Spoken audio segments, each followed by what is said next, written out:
Hello friends, welcome to the series of lectures on Civil Procedure Code. I am Dr. Harsha Suryavanshi, Assistant Professor from Shri Shivaji Law College, Parbhani, Maharashtra. In the present lecture, we are going to discuss what were the amendments that were made at various stages. The major amendment were made in the year 1976 by the Amendment Act of 1976. By this amendment, res judicata was made more effective. Objective was to prevent litigations with respect to same subject matter. Similarly, amendments were made regarding power to transfer cases from one high court to other high court, and the power of transfer was conferred on Supreme Court. Similarly, provision of notice under section 80 in case of suits by or against state were made less stringent. It was found that many times technical defense was taken and genuine claims of public in general were denied.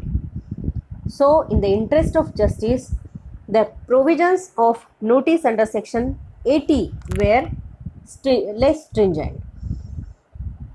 Similarly, restrictions were brought on right to appeal and revision.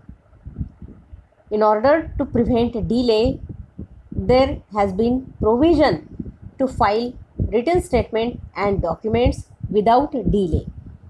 By this, the defendant has been restricted from making any kind of delay in filing WS and relevant documents. By the Amendment Act of 1976, the scope of summary trials was also wider. The Amendment Act of 1976 provided relief to the poorer sections.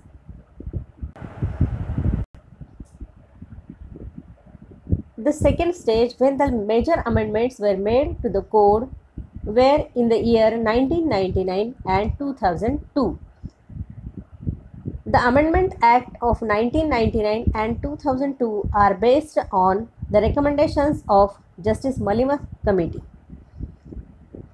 By this Amendment Act, time limit was prescribed for filing written statement, for issue and service of summons, amendment to the pleadings, and many more matters.